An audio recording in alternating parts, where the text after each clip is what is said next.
Welcome to TJ news. ఇల్లు లేని నిరుపేదలకు ఇల్లు ఇవ్వాలి. శ్రీశక్తి మహిళా మండల్ అధ్యక్షురాలు సంగీత.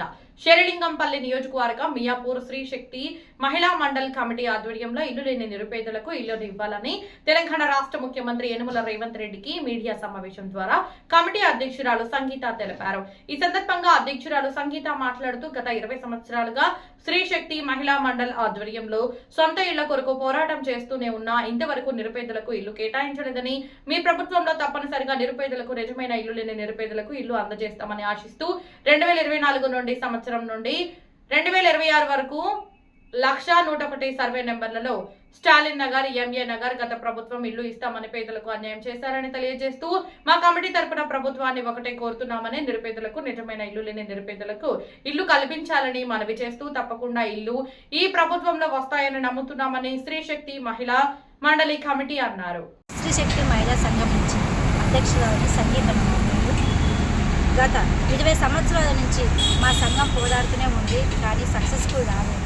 ఇప్పుడు కాంగ్రెస్ గవర్నమెంట్ వచ్చిన తర్వాత, రేవంత్ రెడ్డి గారు వచ్చిన తర్వాత మా సంఘానికి, మా సంఘస్థులకు కూడా ఇల్లు కేటాయించడం జరుగుతుంది. సీఎం గారికి కృతజ్ఞతలు.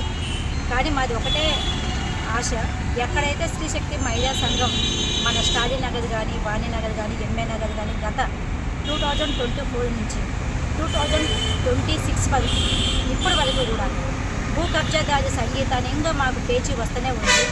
అక్కడే మాకు జాగరిస్తే మేము ఇంకా సీఎం గారికి రుణపడి ఉంటాము. ఎందుకంటే ఎక్కడైతే పడిపోయినామో అక్కడ నిలబెడితే సీఎం గారు మేము గవర్నమెంట్ని ఎంతగానో గొప్పగా గెలిపించుకుంటాం. ఇంకా ఎటువంటి పోటీ లేకుండా ప్రతి ఒక్క స్త్రీ కూడా ఒకటే ఆశిస్తుంది, తన సొంతింట్లో తను ఉండాలన్నదే మా ఆశ. ఇప్పటి వరకు ఇల్లు కేటాయిస్తున్నారు, పోయిన గవర్నమెంట్ కానీ నిరుపేదలకు ఇల్లు ఇస్తామని చెప్పి కేటాయిస్తున్నారు. ఎవరైతే అడుగులు ఉన్నారో వాళ్ళకి వస్తలేదు, అడుగు లేని వాళ్ళకి మాత్రమే వస్తుంది. అది తప్పు అని చెప్పేసి మేము ముందుకు నడిపించడం జరుగుతుంది. ఎవరైతే గవర్నమెంట్ ఇల్లు అడుగులు ఉన్నారో వాళ్ళకు మాత్రమే చెందాలన్నదే మా ఆశయం. అదే సీఎం గారి ముందు కూడా మేము తీసుకుపోతున్నాము.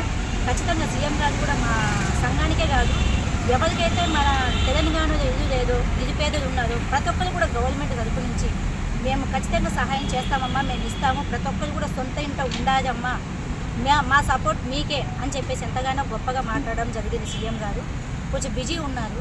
తర్వాత బిజీ అయిపోయిన తర్వాత ఎలక్షన్స్ అవన్నీ అయిపోయిన తర్వాత మేము సీఎం గారిని కలవడం జరుగుతుంది. సీఎం గారిని కలిసిన తర్వాత మాకున్న సమస్య, మాకున్న బాధ అన్నీ మేము ఆయన చెప్తాము.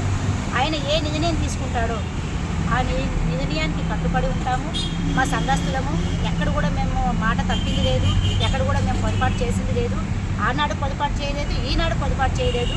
కొంతమంది తక్కువ లేక ఓర్చలేక మా పైన తప్పుడు నిందలు పెట్టినా తప్ప మేము ఎక్కడ కూడా భూ కబ్జా చేయలేదు, ఎక్కడ కూడా మేము భూమిని ఆక్రమించుకోలేదు. భూ కబ్జాలో ఉన్న 500 ఎకరాల పైననే మేము గవర్నమెంట్కి అప్పచెప్పినాం తప్ప దానికోసము మేము అప్పచెప్పి కూడా మేము ఆశించేది ఒకటే, ఎవరికైతే ఇల్లు లేదో వాళ్ళకి దయచేసి కల్పించమని సీఎం గారిని మేము మనస్ఫూర్తిగా శ్రీశక్తి సంఘం నుంచి కోరుకుంటున్నాము. జై శ్రీశక్తి, జై శ్రీశక్తి, జై శ్రీశక్తి, జై శ్రీశక్తి. స్త్రీ తలుచుకుంటే ఏదైనా సాధించగలదు, సాధించలేనిదంటే ఏది లేదు. ప్రతి ఒక్క స్త్రీకి నేను ఒకటే చెప్తున్నాను, తప్పుడు మార్గం కాకుండా యథార్థంగా ముందుకెళ్ళి మనకేం కావాలో అవి మనం తెచ్చుకోవాలి, మన హక్కు.